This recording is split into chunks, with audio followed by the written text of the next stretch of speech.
So in something of a less traditionally or conventionally strong group, you've got Group C, and one of my hopes is that that Ukraine get through from this group. I'm laying all my cards on the table. I think that they've got a good chance.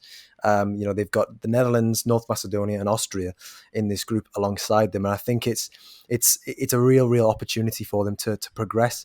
They've got. I mean, Ukraine are boasting something of a very young squad. They've got Georgi Sudakov, Ilya Zabarnyi, both 18 years old.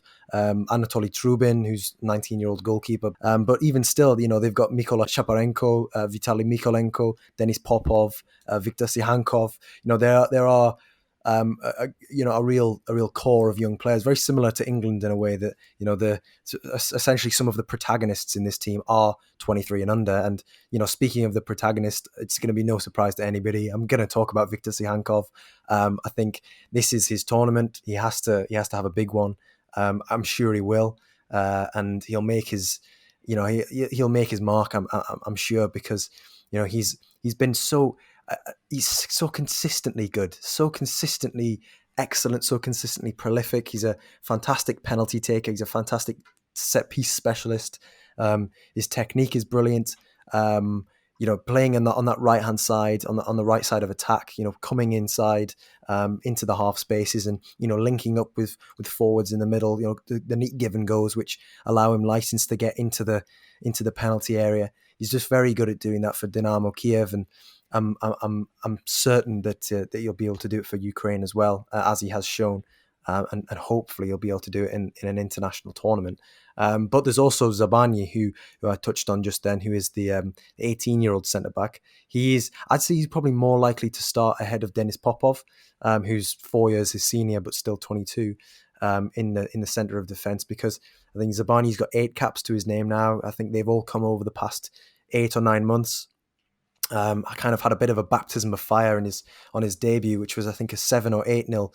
It might have been 7-0 drubbing by France. But he's been very, very solid, very consistent for Dynamo this season, and is a very relied upon presence for Andriy Shevchenko, who obviously is a name many European football fans will know. But for anybody who isn't aware, he is the Ukraine head coach.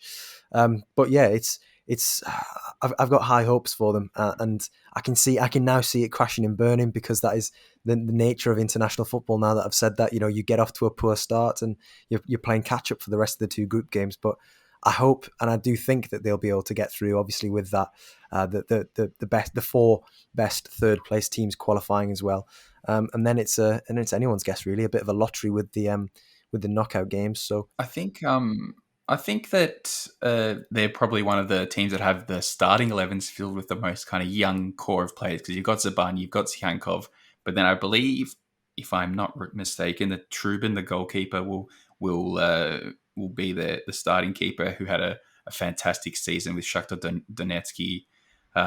Was a monster in one of their final group game against Inter Milan that got them through to the Europa League. So he's another one.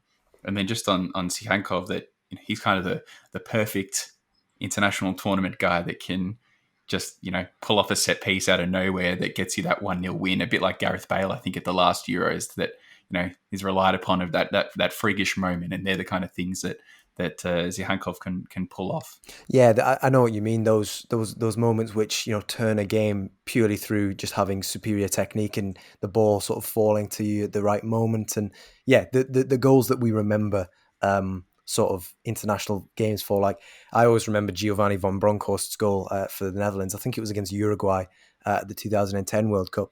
The pile driver from range, and you just think, if anyone's going to line one up from sort of 30 yards and kind of just bludgeon it into the opposition's goal, I'd back Tsygankov to be able to do that, as well as the neater stuff which happens around the penalty area a little more.